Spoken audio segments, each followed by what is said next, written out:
राहुल गांधी इस देश के नेता विपक्ष होकर सरकार का सामना कैसे कर रहे हैं, लोगों की बात कैसे रख रहे हैं, उनके मुद्दों को कैसे उठा रहे हैं, इसके लिए उन्हें किसी का सर्टिफिकेट नहीं चाहिए, क्योंकि प्रत्यक्षम किम प्रमाणम।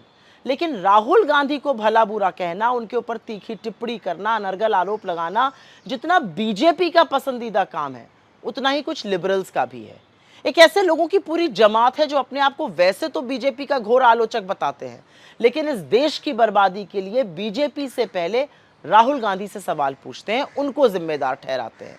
तो ऐसे कुछ लोगों से मेरे थोड़े सवाल हैं, और मेरा पहला सवाल तो यह है कि राहुल गांधी के अलावा एक विपक्ष का नेता ऐसा बता दीजिए जिससे बीजेपी वालों की रूह कांपती हो।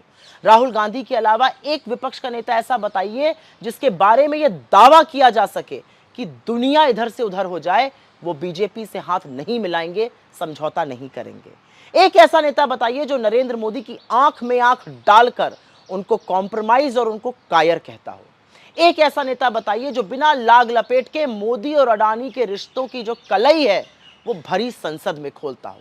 एक ऐसा नेता बताइए जिसको मोदी की ईडी, उनकी सीबीआई, उनकी इनकम टैक्स झुका नहीं सकती, डरा नहीं सकती।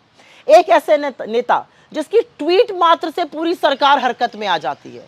एक ऐसा नेता जिसकी छवि बर्बाद करने के लिए लाखों करोड़ों रुपए पानी की तरह बहाए गए, फूके गए और पूरे मीडिया को काम पर लगाया गया छवि धूमिल करने के लिए। एक ऐसा नेता जिसने कोविड से लेकर इकोनॉमिक तूफान, आरक्षण, पेट्रोल, डीजल, गैस पर जो को कहा वो सब कुछ सच साबित हुआ।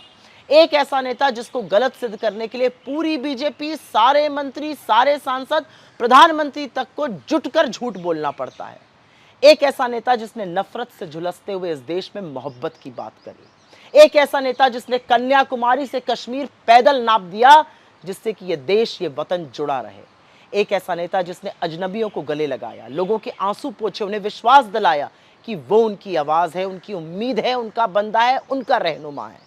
एक ऐसा नेता जिसने संविधान हाथ में उठाकर अहंकारी सत्ता की नकेल कस दी, इस देश को याद दिलाया कि हम सब बराबर हैं और संविधान से बड़ी हमारी दूसरी कोई और ताकत, कोई और धर्म नहीं है। एक ऐसा नेता जो किसानों से, मोटर मैकेनिक से, सफाई कर्मचारी से, छात्रों से, युवाओं से, महिलाओं से, मजदूरों से, ऑटो चालक से दिल खोलकर मिलता है, उनकी परेशानियां सुनता है, उनके मुद्दे उठाता है।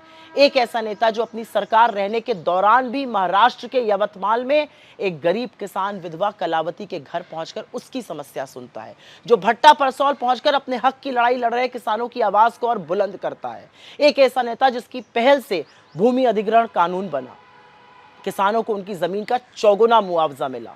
एक ऐसा नेता जो अपनी सरकार के कार्यकाल में ओडिशा के कालाहांडी पहुंचता है, उन आदिवासियों के साथ खड़ा हो जाता है जो वेदांता माइनिंग प्रोजेक्ट के खिलाफ आंदोलन कर रहे थे।